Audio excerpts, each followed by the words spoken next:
You're listening to a Bored to Death Marvelcast, talking all things Marvel and MCU in easily digestible chunks.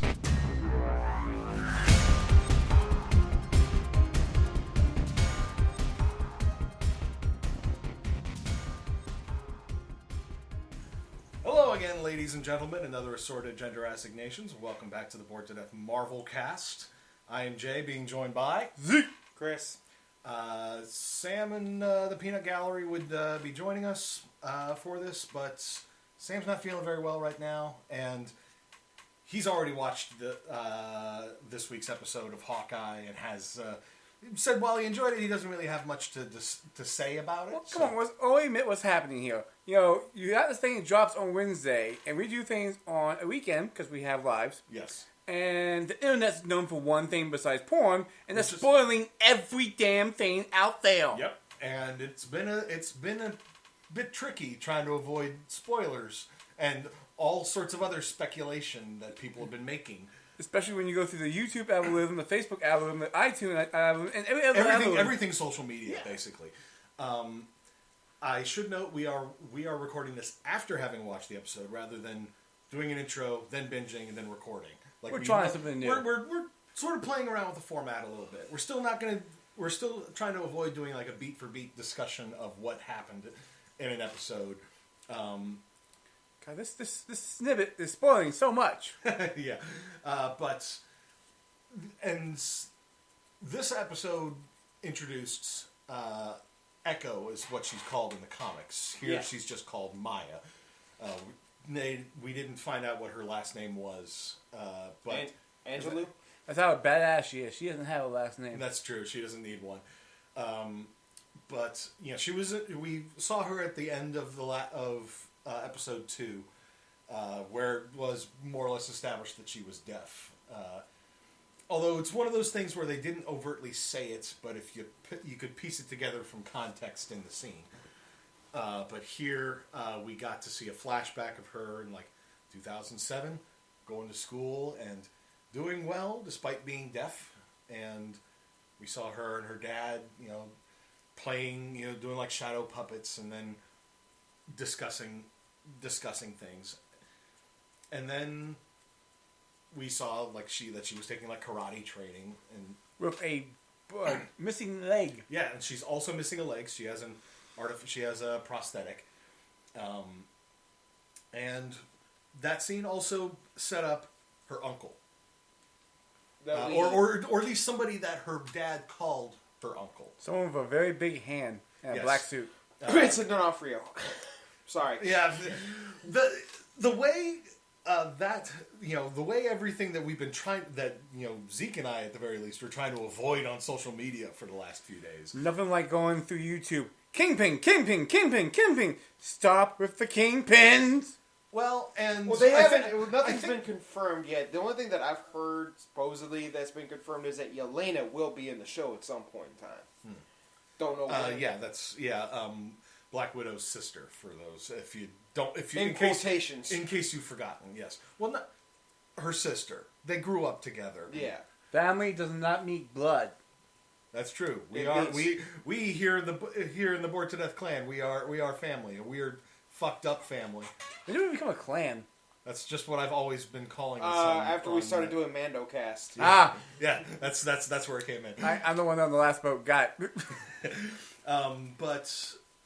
And she establishes herself as a badass, fighting Hawkeye pretty much to a standstill until he got his bow and arrow back. Which I would love to say, ball pits are dangerous as fuck. Especially if you're chasing a guy who has arrows. So the worst part about it is, I'm not sure which one hurts most. Being stabbed in the foot, or watching how they fell, it looks like they whacked themselves in the nuts on the way down.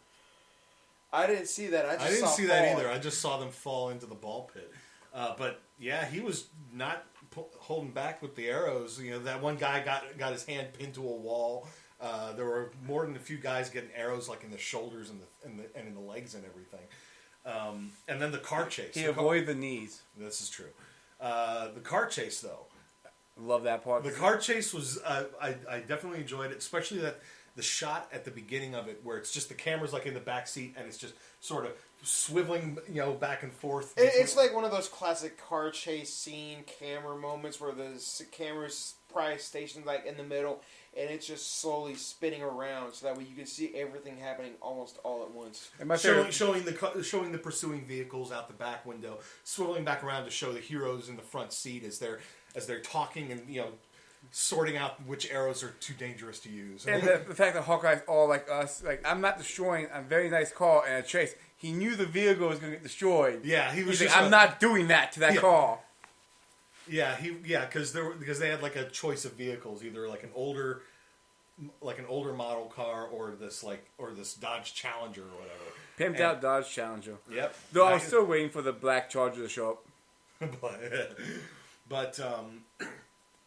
But seeing the trick arrows being deployed, like the putty arrow, which Hawkeye corrected her, it's just like, you use that on the wheels, and she's like, it would have been helpful if you'd labeled these. I'm sure mention that he's kind of deaf at this point in time. Yes.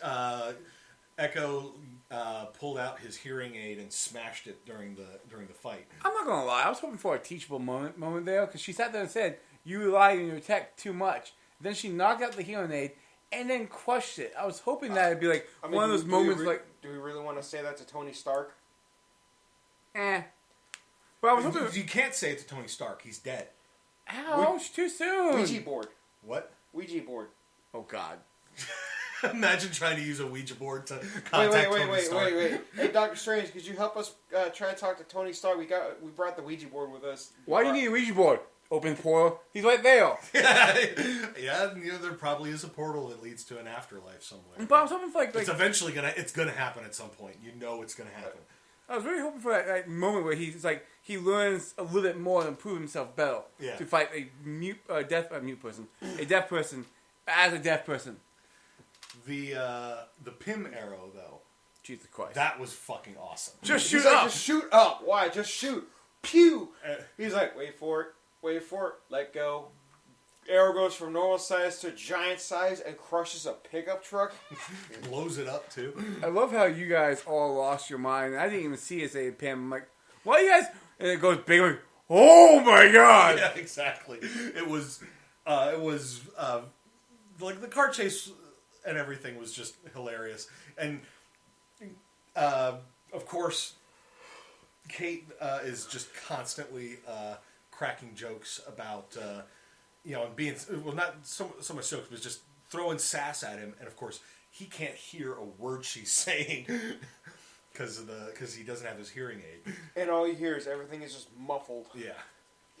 There were a few points where it's like she, sort of leaned down, and it seemed like they were actually communicating. And then, he actually compliments her after they finally managed to get away. It's like, you are the world's greatest archer. And she was just like, wait, what? Yeah, I should be walking the dog. You are the greatest archer. Wait, what? We should walk the dog. Oh, why? It's like she forgot. And then, of course, after he gets his hearing aid fixed, he still doesn't put it in because he can't stand her constant talking. But... I mean, he has an off button on it. Well, he didn't even bother with that, just yoink. But, I mean, you gotta keep in mind, this is definitely a different team scenario concerning Black Widow. Probably didn't talk this much.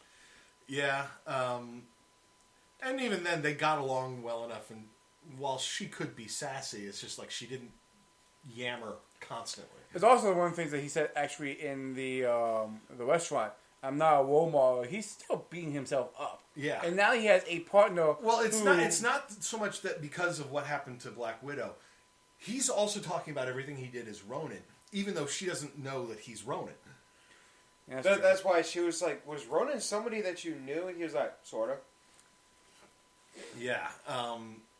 And he also, explained he was trying, because again, his whole thing with going to the tracksuits was that he was trying to disconnect Kate Bishop from Ronin so that they would leave her alone. She screwed that up by getting caught herself. But when he went to go explain it to Echo, who has a beef against Ronin because Ronin killed her father.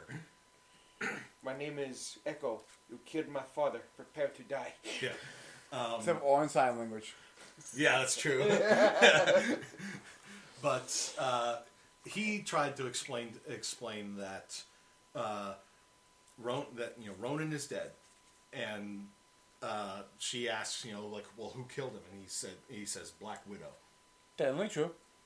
Technically, well, no, he's basically saying in that moment, Ronin, he stopped being Ronin and went back to being Hawkeye Because Black Widow came and brought him back. So technically true. Technically true, but then she, Echo is just sort of like that's too convenient for her that the man that she wants dead is dead, and that the person who killed him is also dead. And he can't say it's me because his family. Well, no, but he said, and she's like, "How do you know? How do you know all this?" And he's like, "I was there," which again, technically true. But yeah, they're really. She still has a mat on and wants to kill Ronin to satisfy her revenge, but the very fact that they are now the Tracksuits now have to abandon the safe house that they had, that they were this abandoned KB Toys store. I wonder if it was the same one that the Santa Clauses were using in Jingle All the Way. I wouldn't be surprised, but they have to abandon it now because it's been compromised, and Kazi, who is the sort of lead tracksuit that we saw at the heist. Big Russian man. No, not the big one. Oh, the one that interprets for Oh. Echo. You mean the guy who he's from oh god, what's that famous show with dragons at the end of Game it? of Thrones. Yes, he looked like the dude from the Game of Thrones. He did. I thought the same thing. I was like, but I was like, no. He was in Eternals. No, so, this is what he was doing when we didn't see him in the movie. No, he's not.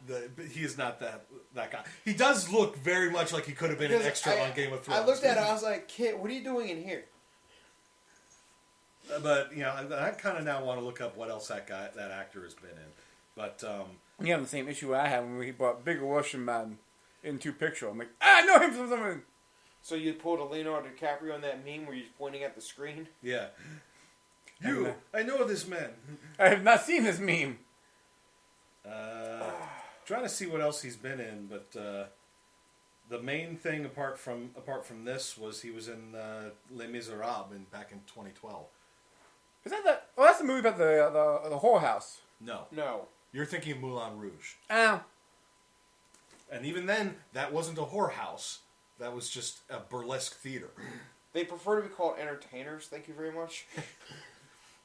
Meh. I go to the porn convention at the Expo Center and call them that.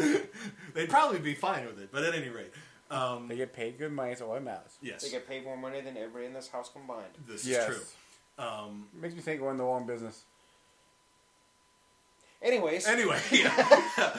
But Kazi is basically, explains to Echo that her uncle's not going to be happy about what they're doing, because the whole point was they were supposed to be keeping a low profile, which also sheds some more light on what the Tracksuits were doing at the auction. They weren't there for themselves. They were there to get something for Echo's uncle, whom we're all basically assuming right now is Kingpin. Could you imagine the internet losing its shit over Kingpin showing up? They're already losing their shit about him, and he hasn't even shown up yet. That'd be... Because if they actually do it, if they actually bring the same actor in for Kingpin, that means D'Onofrio, yeah. everything almost will be connected at that point in time from the Marvel Universe. Well, yeah, the Netflix. Netflix MCU will be remade canon, because it sort of got disconnected. so did over Agents time. of S.H.I.E.L.D. Yeah, I'm still enjoying this. I'm wondering where they're. I'm still not entirely sure where exactly it's all going. I'm very happy with the fact that they did the one thing that I was really hoping they would do. Which is? Like I said, I want a Die Hard vibe. And come on, the car chase, everything like that. The car chase did felt feel... so... It gave you so much vibes like back in the 90s action movie stuff. Mm-hmm. It's so good. And with Hawkeye, during the entire fight scene being essentially deaf as well. That sort of gives that sort of like he's not fighting at 100% because sort of thing, kind of like McClane is usually doing in. Well, not only that, but McClane was also barefoot. And that's just in Die Hard. All the other Die Hard movies, he's also getting his ass kicked a lot of the time. He's, and just barely managing to survive against far better trained and armed people.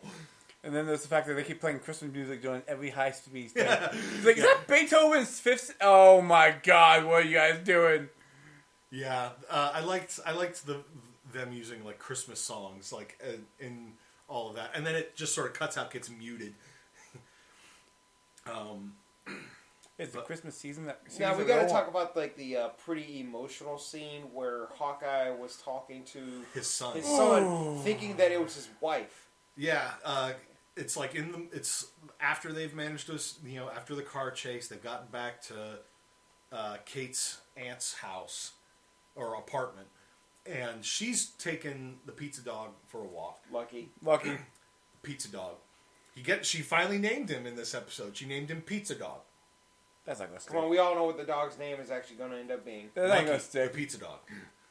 Lucky Pizza Dog.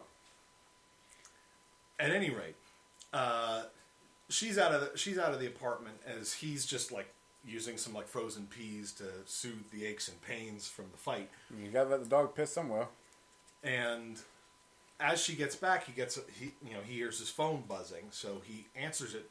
Like Chris said, thinks it's his wife, and she sort of, pokes her head into the kitchen, and the expression on her face is like, and she just grabs a notepad and just writes "little boy," and he's having to scramble to pretend like he still can hear what's going on. He's giving excuses like it's a bad connection. I can't quite make out everything you're saying. As she's just jotting down the basics of what he's trying to say. It's like, when are you coming home, Dad? Is the basic gist of it, because it's like tonight was supposed to be movie marathon night for them, and then finally, it's just like, again, we're not hearing any of what the son is saying, but when she writes, and when she shows the notepad and he says it's okay if you can't make it home for Christmas, it's like, you can tell that the son was sort of saying that and that disappointed. Oh, Dad's got to work again. Yeah, you heard that voice in your head when we were reading it. Oh, we all know.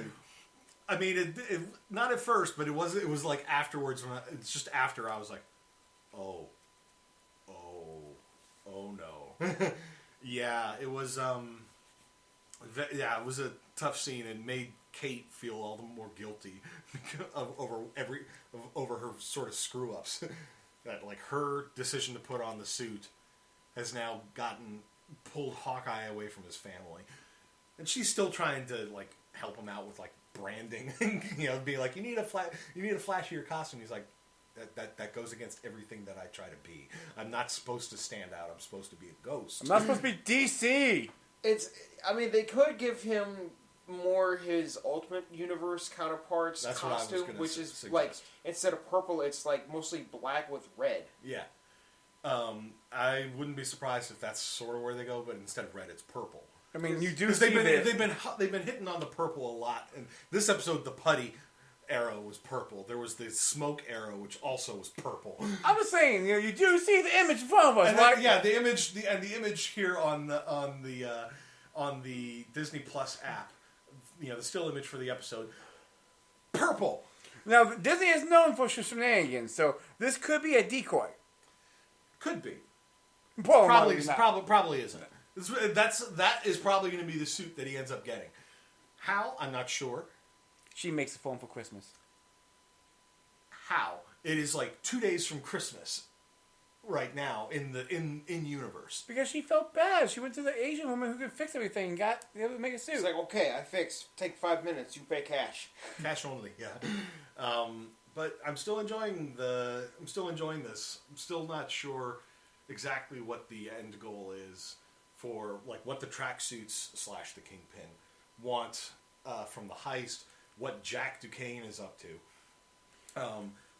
Because Kate's convinced he is connected to the Tracksuits somehow, and I'm just like, no, that's just a red herring. He is not a good guy. He is up to something shady, but he is not connected to the Tracksuits. Every time you say good guy, I think back to Wreck-It Ralph. I was thinking the same thing. Just because you are a bad guy does not mean you are a bad guy. It's not helping that the tracksuits all have like the Russian accents. See, I'm calling this right now. I like to do my little predictions. I'm calling it right now.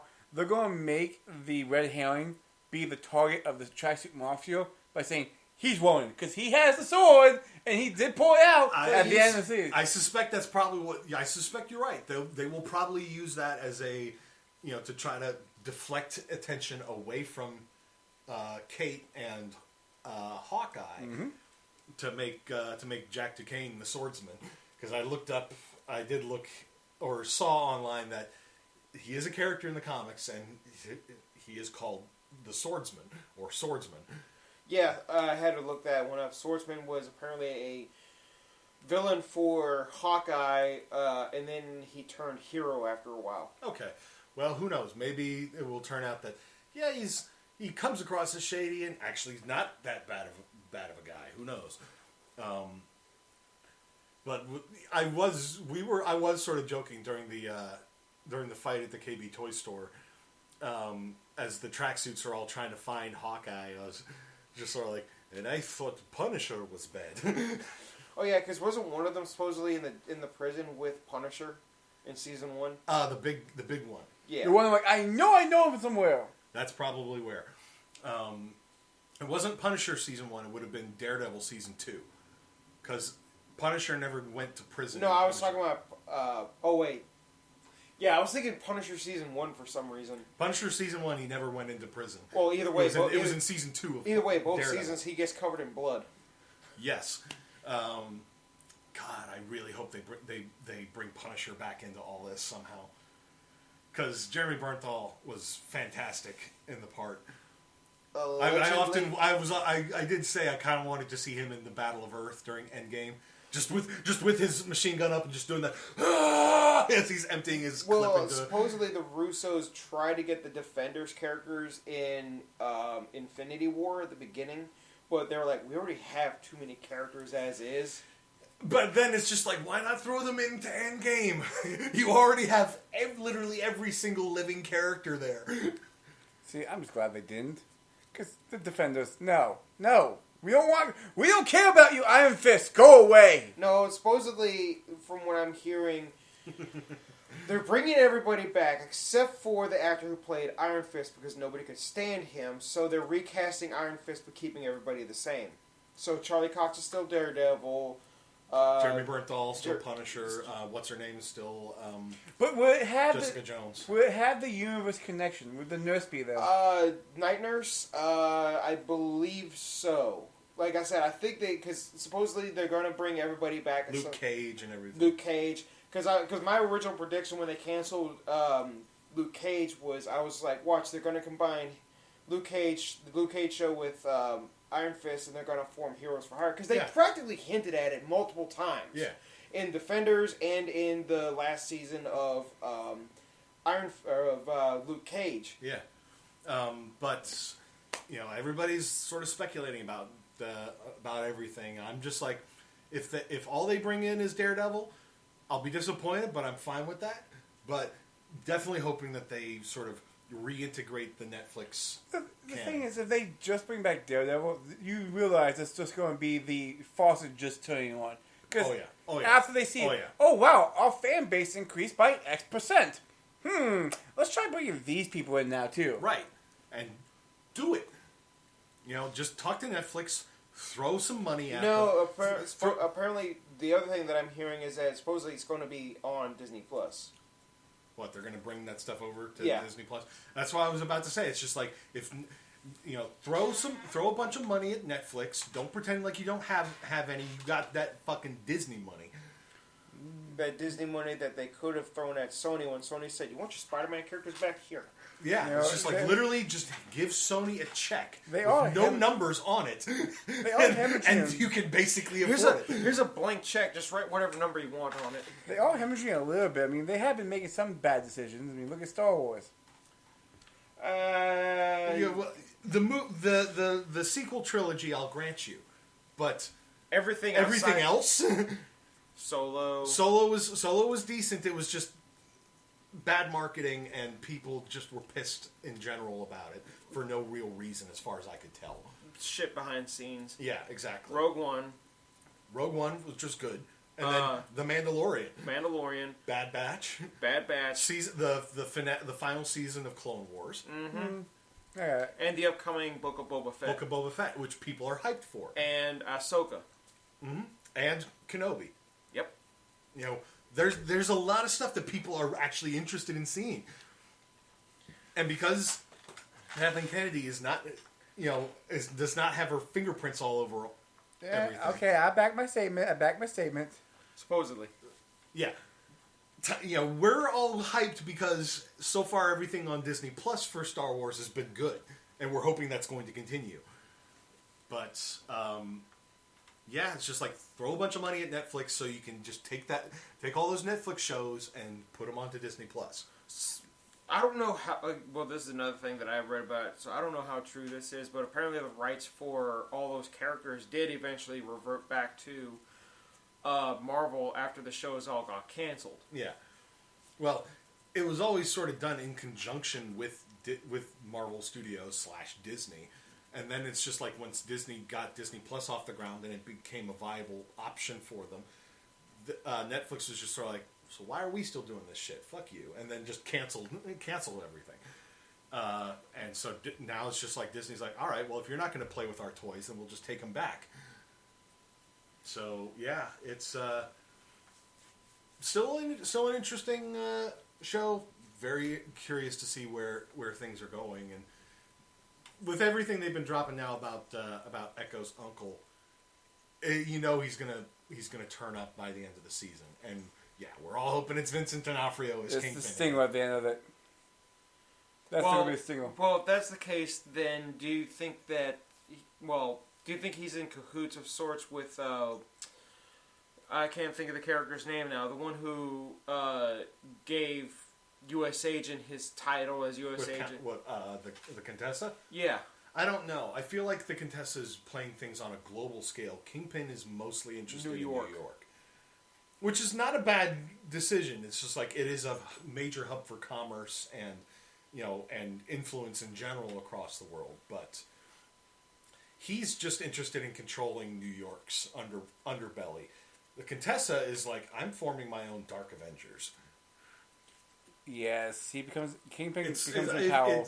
It's if Yelena turns up here, then I don't think that's going to have any sort of connection specifically to... I'm saying this right now. She's forming the Thunderbolts, which is basically Marvel's version of the Suicide Squad. I'm still going with Dark Avengers for what the Contessa is doing, because she's now got her own Black Widow. And she's now got her own Captain America. Well, she's also going to need to get Bullseye from season 2. Season 3 of Daredevil. Poindexter, yeah. I mean, I don't think they ever called him Bullseye in there. No, but he was literally Bullseye, because I had to look him up, because I'm just like, who is this guy? Because I honestly never knew the character's real name. I just always knew him as Bullseye. So when I looked him up, I was like, oh shit, it's Bullseye. Well, if you had a name like Poindexter, wouldn't you prefer to go by your code name? Yeah. No, I would like to walk around with glasses and a doctor's outfit. Dexter from Dexter Laboratory? His name was just Dexter. Which also evokes serial killer. Oh, I got a point. But Poindexter specifically evokes very sort of nerdy kind of vibe. But at any rate, still enjoying Hawkeye. Still looking forward to seeing where it's all going.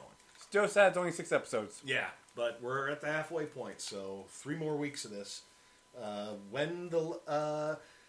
We may have to try to get the last episode in earlier than we usually do, because we usually wait for the weekend. But the weekend that drops is going to be Christmas, so maybe we try to do it earlier.